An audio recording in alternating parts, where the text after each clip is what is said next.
இப்போ இந்த ரீஃபண்ட் அப்படின்றது நவம்பர் டிசம்பருக்குள்ளே வந்துருமா இல்லை இன்னும் கூட வந்து காலதாமதம் ஆகிறதுக்கான வாய்ப்பு இருக்கு? இப்போ லெஸ் தென் 50,000 உங்களுக்கு ரீஃபண்ட் வரணும் அப்படின்னு சொன்னீங்கன்னா 2 வாரத்திலே உங்களுக்கு வந்துடும். லெஸ் தென் 1 lakh அப்படின்னா 1 month. எனக்கு தெரிஞ்சே இன்னும் ஏகப்பட்ட பேருக்கு லாஸ்ட் இயருக்கான ரீஃபண்டே அவங்களுக்கு இன்னும் போய் சேரலை. அதாவது நான் வந்து இப்போ ஒரு நிறுவனத்தில் சேர்ந்து நான் சம்பளம் வாங்குறேன் அப்படின்னு சொன்னால் எனக்கு வந்து நியூ டேக்ஸ் ரெஜிம் அட்வான்டேஜஸா இல்லை ஓல்டு டேக்ஸ் ரெஜிம் அட்வான்டேஜஸா அப்படிங்கிறத நான் ஃபஸ்ட்டு பார்க்கணும். இப்போ இதே இது நியூ டேக்ஸ் ரெஜிமோ ஒருத்தர் சூஸ் பண்ணுறாரு அப்படின்னா ஏதாவது டிடக்ஷனுக்கு நம்ம கிளைம் பண்ண முடியுமா? எதுவுமே பண்ண முடியாது. ஒரு ஃபினான்ஷியல் இயரில் வந்து நான் 2 கம்பெனி மாறி இருக்கேன். ஏற்கனவே ஒரு கம்பெனியில் ஒரு 6 months ஒர்க் பண்ணியிருக்கேன். அதுக்கு பிறகு இன்னொரு கம்பெனிக்கு சுவிட்ச் ஓவர் ஆகிட்டுன்னு வச்சுக்கோங்க. இந்த சினாரியோவில் ஃபார்ம் 16 நான் எப்படி வாங்குறது? ஃபார்ம் 16 இல்லாமல் என்னால் வந்து ஐடிஆர் ஃபைல் பண்ண முடியுமா? வணக்கம் சார். வணக்கம். பொதுவாக வந்து ஐடிஆர் ஜூலை 31க்குள்ளே நம்ம வந்து ஃபைல் பண்ணுவோம். இந்த தடவை வந்து அதை செப்டம்பர் 15 வரையும் எக்ஸ்டெண்ட் பண்ணியிருக்காங்க அப்படின்றத பார்க்க முடியுது. ஏன் இந்த எக்ஸ்டென்ஷன் திடீர்னு? ஏன்னா பொதுவாகவே வந்து செப்டம்பர் மாதம் தான் நமக்கு வந்து ரீஃபண்டே நம்ம எதிர்பார்த்து காத்திருப்போம். பட் லாஸ்ட் டைம் வந்து அதுவே கொஞ்சம் எக்ஸ்டெண்ட் ஆச்சு. நவம்பர் டிசம்பர் வரையும் சில பேர்த்துக்கெல்லாம் ரீஃபண்ட் கிடைக்காம இருந்தது. இப்படி டிலே பண்ணுறதுக்கான காரணம் என்ன சார்? இப்போ லாஸ்ட் இயரே பார்த்தீங்கன்னா சிஸ்டம் வந்து அது ப்ராப்பராகவே ஃபங்க்ஷன் ஆகலை. உள்ளார வந்து டேட்டாக்கும் இவங்க வெளியெடுத்த ஃபார்ம் 16க்கும் 26 ASக்குமே நிறைய வேறுபாடுகள் இருந்தது. இப்போ நார்மலாக நிறைய இடங்கள்லேருந்து டேட்டா வரும். அது எல்லாமே இங்கே கன்சாலிடேட் ஆகி இங்கேருந்து தான் கம்பெனிஸ் வந்து ஃபார்ம் 16 எடுப்பாங்க. அந்த ஃபார்ம் 16 எடுக்கும்பொழுது அந்த டேட்டாவுக்கும் 26 AS டேட்டாவுக்கும் AES டேட்டாவுக்குமே நிறைய வேறுபாடுகள் இருந்தது. இப்போ அந்த ப்ராப்ளம்ஸ் எல்லாத்தையுமே இப்போ தான் உட்காந்து பார்க்குறாங்க. ரெண்டாவது டேக்ஸ் ஃபைலிங்கை இன்னும் ஈஸியாக ஆக்குறேன் அப்படின்னு சொல்லி நிறைய சேஞ்சஸ் கொண்டு வர போகிறதா சொல்லியிருக்காங்க. அதுக்கு தான் இப்போ வேலைகள் நடந்துக்கிட்டு இருக்கு. இவங்க எதிர்பார்த்த அளவுக்கு வேலைகள் ஃபாஸ்ட்டாக நடக்கலை. ஸோ இன்னும் அது எத்தனை நாள் ஆகும் அப்படின்னு தெரியல.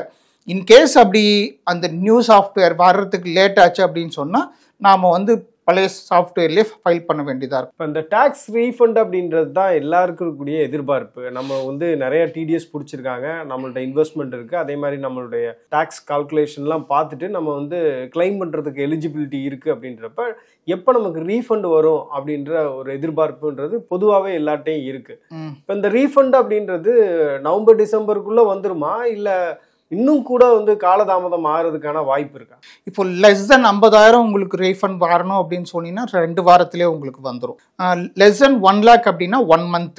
1 lakhக்கு மேலே உங்களுக்கு ரீஃபண்ட் வர வேண்டி இருந்தால்தான் ஸோ உங்களுக்கு லேட் ஆகிறதுக்கான வாய்ப்புகள் இருக்குது.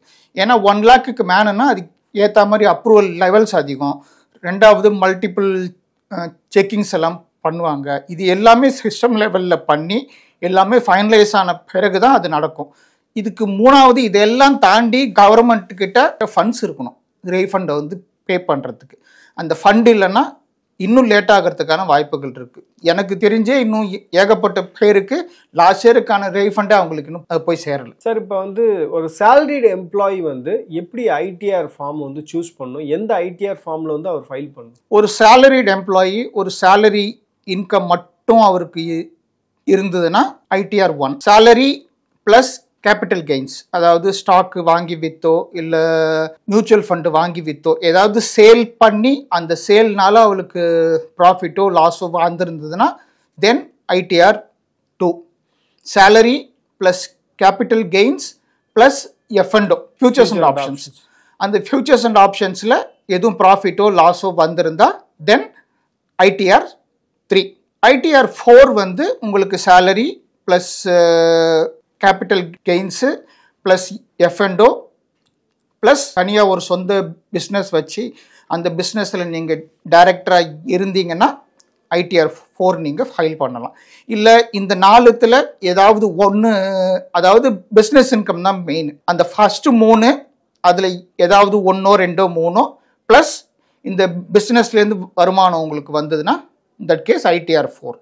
ITR 4ஓட it's over for individuals. Sir, இப்போ வந்து 95% ஆஃப் பீப்புள் வந்து நியூ டேக்ஸ் ரெஜிமில் தான் இந்த தடவை வந்து சூஸ் பண்ணியிருப்பாங்க. ஏன்னா அவங்களுக்கு வந்து அதில் தான் பெனிஃபிட் இருக்குது அப்படின்றது நிறைய எக்ஸ்பர்ட்ஸ் சொன்னது. அதே மாதிரி இப்போ நிறைய பேர்கிட்ட நம்ம விசாரிக்கும் பொழுது கூட பேசாமல் வந்து நம்ம நியூ டேக்ஸ் ரெஜிம்லேயே சூஸ் பண்ணிடலாம், ஓல்ட் டேக்ஸ் ரெஜிம் வந்து அவ்வளோ பெனிஃபிஷியலாக இல்லை அப்படின்னு சொல்கிறாங்க. இப்போ ஒருவேளை வந்து எர்லியராக ஓல்ட் டேக்ஸ் ரெஜிம் சூஸ் பண்ணி ஒரு பெனிஃபிட்டை வாங்கினவங்க இந்த தடவை நியூ டேக்ஸ் ரெஜிமை சூஸ் பண்ணியிருந்தாங்க அப்படின்னா ஏதாவது அவங்களுக்கு வந்து கிளைமாவோ இல்லை வந்து அவங்க ரீஃபண்ட் கிளைம் பண்ணுறதுக்கான ஒரு ஆப்பர்ச்சுனிட்டி அவங்களுக்கு இருக்குமா?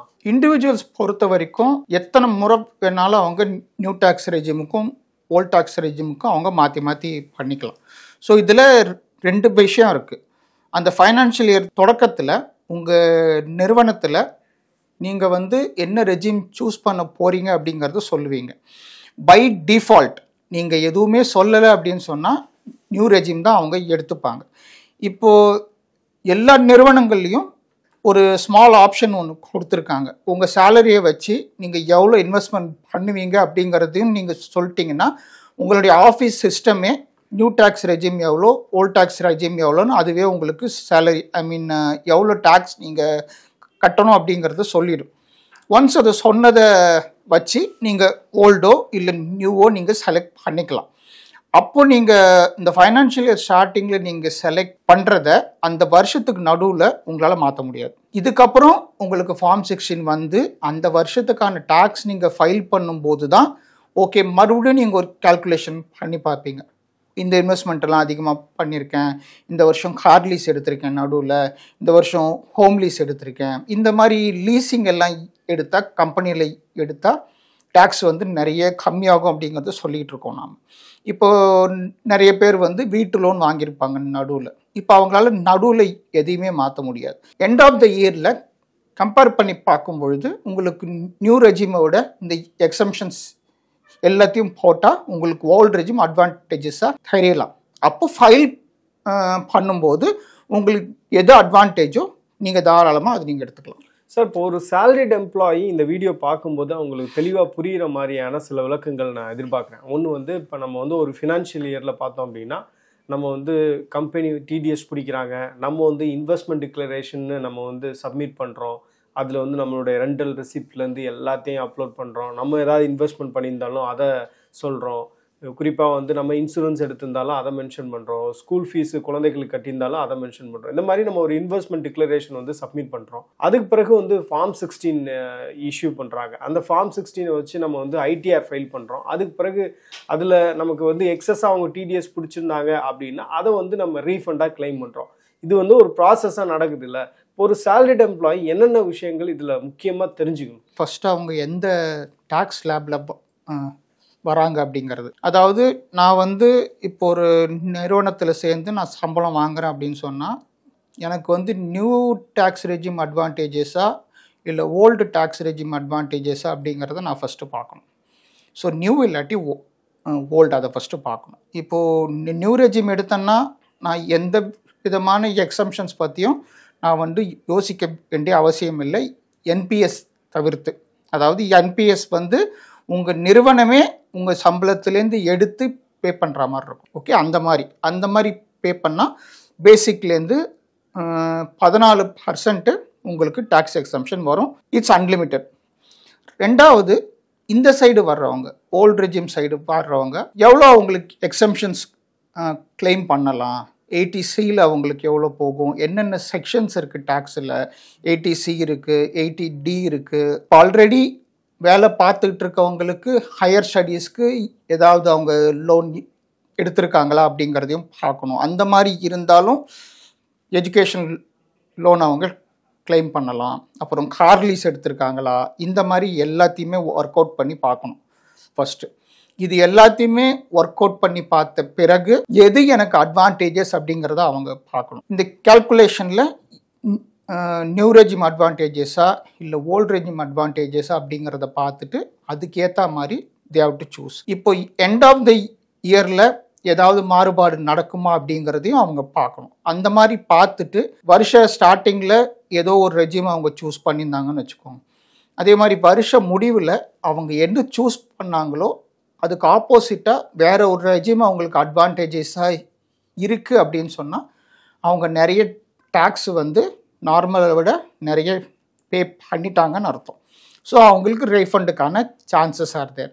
எப்போவுமே வருஷ ஸ்டார்டிங்கில் ஒரு ரெஜிம் நீங்கள் சூஸ் பண்ணுறீங்க, வருஷம் முடிவில் ஐடிஆர் ஃபைல் பண்ணும்பொழுது நீங்கள் வேறு ரெஜிமில் ஐடிஆர் நீங்கள் ஃபைல் பண்ணிங்கன்னா it means that you are eligible for a refund. அந்த ரீஃபண்ட் வந்து ₹1 இருக்கலாம், இல்லை ₹100 இருக்கலாம், இல்லை 1 lakh இருக்கலாம். ஒரு பேசிக் ஸ்டஃப்பை பார்த்துட்டு அதுக்கேற்ற மாதிரி if we plan the takes, அது ரொம்ப நல்லா இருக்கும். சார், இப்போ ஓல்ட் டேக்ஸ் ரெஜிமை பொறுத்தவரையில் நான் சொன்ன மாதிரி ஏற்கனவே நிறைய இன்வெஸ்ட்மெண்ட்ஸ் நம்ம பண்ணுறோம். பொதுவாக வந்து இப்போ இந்த ஹவுசிங் லோன் கூட நம்ம வந்து அதில் ஒரு எக்ஸம்ஷன் வாங்க முடியும் அப்படின்றதெல்லாம் பார்க்குறோம். இப்போ இதே இது நியூ டேக்ஸ் ரெஜிமோ ஒருத்தர் சூஸ் பண்ணுறாரு அப்படின்னா ஏதாவது டிடக்ஷனுக்கு நம்ம கிளைம் பண்ண முடியுமா? எதுவுமே பண்ண முடியாது. நியூ டேக்ஸ் ரெஜிமில் எக்ஸம்ஷன்ஸ் அப்படிங்கிற ஒரு கான்செப்டே அதில் கிடையாது.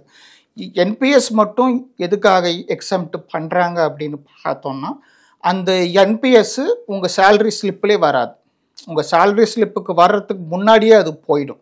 அதே மாதிரி கார் லீஸ் நீங்கள் எடுத்தீங்கனாலும் உங்கள் சேலரி ஸ்லிப்புக்கு வர்றதுக்கு முன்னாடியே அந்த அமௌண்ட்டு போயிடும். ஸோ பாக்கி இருக்கிற ₹2,00,000 petrol charges, 1.8 lakhs driver salary, இது எல்லாமே உங்களுக்கு ரீஎம்பர்ஸ்மெண்ட் மாதிரி வந்துடும். ஸோ இது எல்லாமே இட்ஸ் எக்ஸம்டட்.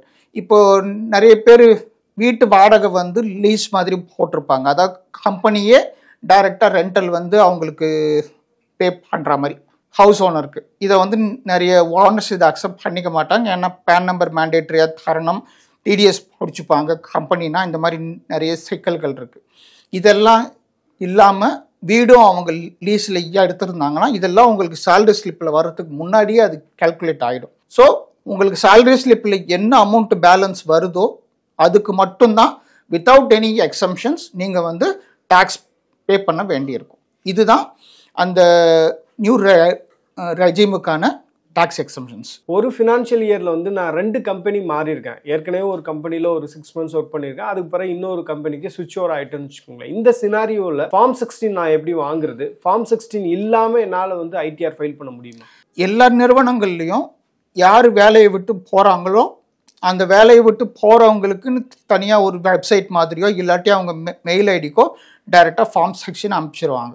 இன்கேஸ் அப்படி இந்த மாதிரி நிறுவனங்கள் அனுப்பலை அப்படின்னு சொன்னால் அந்த ஃபார்ம் 16 எப்படியும் உங்களுக்கு இன்கம் டேக்ஸ் சைட்டில் அப்டேட் ஆகிருக்கும். இப்போ நீங்கள் 2வது நிறுவனத்தில் ஜாயின் பண்ணுறீங்க அப்படின்னு சொன்னால், இப்போ ஒரு பாதி வருஷம் ஒரு நிறுவனத்தில் இருக்கீங்க, இன்னொரு பாதி வருஷம் வேற ஒரு நிறுவனத்தில் சேர்றீங்க அப்படின்னு சொன்னால், இங்கே சேரும் பொழுது உங்களுக்கு எவ்வளோ இன்கம் வந்தது, எவ்வளோ டேக்ஸ் பிடிச்சிருக்காங்க, இந்த 2 அமௌண்ட்டையும் நீங்கள் புதுசாக சேர்ற நிறுவனத்தில் தெரிவிச்சாகணும்.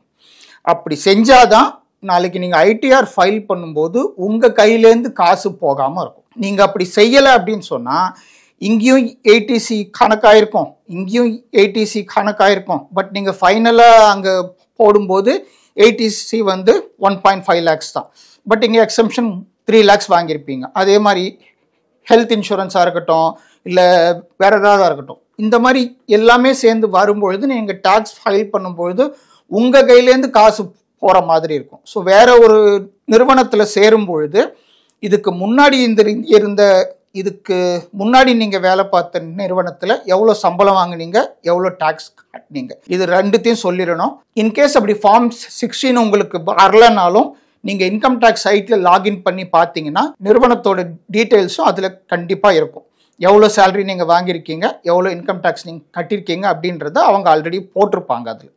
ஸோ பேஸ்ட் ஆன் தட் நம்ம தாராளமாக டேக்ஸ் ஃபைல் பண்ணிக்கலாம். சார், இப்போ நிறைய சேலரிட் எம்ப்ளாயிஸ் என்ன நினைக்கிறாங்க அப்படின்னா, அதாவது ரொம்ப பிகினிங் ஸ்டேஜில் இருக்கக்கூடியவங்க, நம்மகிட்ட தான் வந்து கம்பெனி டிடிஎஸ் பிடிச்சிடறாங்களே, டேக்ஸ் பிடிச்சிடறாங்களே, அப்புறம் நம்ம எதுக்கு வந்து தனியாக டேக்ஸ் ஃபைல் பண்ணணும் அப்படின்றதெல்லாம் வந்து கேள்விகள்லாம் அவங்களுக்கு இருக்குது. இப்போ அவங்களுக்கு வந்து கண்டிப்பாக மேண்டேட்ரியாக நம்ம ஐடிஆர் ஃபைல் பண்ணி ஆகணுமா? ஆமாம், மேண்டேட்ரி ஐடிஆர் ஃபைல் பண்ணி ஆகணும். அந்த பேசிக் எக்ஸம்ஷன் லிமிட்டுன்னு இருக்குல்ல, இப்போ ஓல்டு ரெஜிமில் 3 லட்சம் எக்ஸம்ஷன் லிமிட்டு, அதே மாதிரி அந்த நியூ ரெஜிமில் 4 லட்சம். ஸோ இந்த 3 லட்சத்தை தாண்டிட்டாலே நீங்கள் டேக்ஸ் கட்டுறீங்களோ இல்லை உங்களுக்கு டேக்ஸ் எலிஜிபிலிட்டி இருக்கோ இல்லையோ அதெல்லாம் பிரச்சனை இல்லை. அந்த டேக்ஸ் ஃபைலிங் நீங்கள் கண்டிப்பாக பண்ணியே ஆகணும். அப்படி பண்ணினாதான், ஏதாவது நீங்கள் வெஹிக்கிள் வாங்குறீங்க, டிசிஎஸ் பிடிச்சிருக்காங்க, டிடிஎஸ் பிடிச்சிருக்காங்க, இந்த மாதிரியெல்லாம் இருந்ததுன்னா உங்களுக்கு ரீஃபண்ட் வர்றதுக்கு சௌகரியமாக இருக்கும். சார் இப்போ சேலரிட் எம்ப்ளாயிஸ் வந்து ஐடிஆர் வந்து ப்ராப்பராக ஃபைல் பண்ணும் அப்படின்றது நிறைய பேர் வந்து அழுத்தம் திருத்தமாக சொல்கிறாங்க. பட் ஆனால் காமனாக பார்த்தீங்க அப்படின்னா ஒருவேளை ஐடிஆர் ஃபைல் பண்ணலைன்னா உங்களுக்கு நோட்டீஸ் வரும்ன்ற ஒரு காஷனுமே கொடுக்குறாங்க. இருந்தாலும் அதில் பெரிய ஸ்ட்ரிக்டான நடவடிக்கைகள் வந்து கவர்மெண்ட் உண்மையாலே எடுக்கிறாங்களா, இல்லை வந்து சேலரிட் எம்ப்ளாயிஸ் எனிவே வந்து அவங்க கரெக்டாக டேக்ஸ் எல்லாம் ஃபைல் பண்ணிடுறாங்க, அவங்க மேலே வந்து நம்ம ஆக்ஷன்லாம் எடுக்கக்கூடாது அப்படின்னு நினைக்கிறாங்க? இதெல்லாம் பார்த்தீங்கன்னா மேனுவலாக யாருமே பார்க்க முடியாது. ஆல்மோஸ்ட் 7.5 கோடி பேர் பக்கத்தில் இன்கம் டேக்ஸ் ஃபைலிங் பண்ணுறாங்க. அப்படி பண்ணும்பொழுது இந்த வருஷம் யாராவது ஒருத்தர் மிஸ் பண்ணிட்டார் அப்படின்னு சொன்னால் சிஸ்டமே அவருக்கு ரிமைண்டர் அனுப்பும்.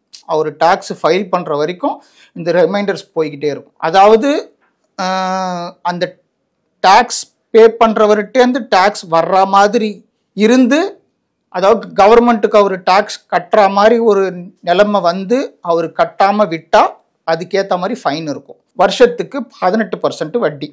அந்த ஜூலை 31 அந்த லாஸ்ட் டேட்லேருந்து வட்டி சேர்ந்துக்கிட்டே இருக்கும். ஸோ அதனால் நாங்கள் என்ன சொல்கிறதுனா, 1 இயர் நீங்கள் டேக்ஸு, அதாவது இன்கம் டேக்ஸ் அந்த சிஸ்டம்குள்ளே நுழைஞ்சிட்டிங்க அப்படின்னா நீங்கள் வருமான வரி கட்டுறதுக்கு எலிஜிபிளோ இல்லையோ டேக்ஸ் ஃபைல் பண்ணியே தீரணும். இல்லைன்னா நாளைக்கு ஃபைன் வந்து அதிகமாக நீங்கள் பே பண்ண வேண்டி வரலாம். இப்போ என்னுடைய ஆண்டு வருமானமே வந்து 3 லட்சத்துக்கு உள்ளதான். இப்போ நான் வந்து வருமான வரி ஃபைல் பண்ணணுமா?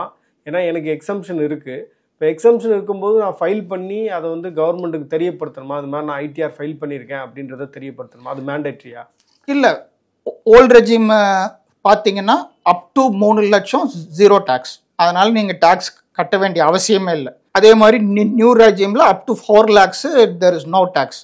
அதுக்கும் நீங்கள் டேக்ஸ் கட்ட வேண்டிய தேவையே இல்லை. நீங்கள் 4 லட்சத்துக்கு கீழே உங்கள் வருமானம் வச்சுருந்தீங்க அப்படின்னு சொன்னால் நீங்கள் வந்து டேக்ஸ் ஃபைல் பண்ண வேண்டிய அவசியம் இல்லை. 4 லட்சத்தை தாண்டினா தான் நீங்கள் வருமான வரியை நீங்கள் தாக்கல் பண்ணணும். நிறைய தகவல்கள் வருமான வரி சார்ந்து, குறிப்பாக சேலரிட் எம்ப்ளாயிஸ் வந்து இன்கம் டேக்ஸ் குறித்து அவங்களுக்கு இருக்கக்கூடிய கேள்விகள் நிறைய கேட்டேன். நீங்களும் பொறுமையாக பதில் கொடுத்தீங்க. மிக்க நன்றி சார். நன்றி. மேலும் ஈடி தமிழ் சேனல்ல வரப்போகும் பிசினஸ் மற்றும் அது ரிலேட்டடான வீடியோவை பார்க்க உடனே கீழே இருக்க சப்ஸ்கிரைப் பட்டனை கிளிக் பண்ணுங்க.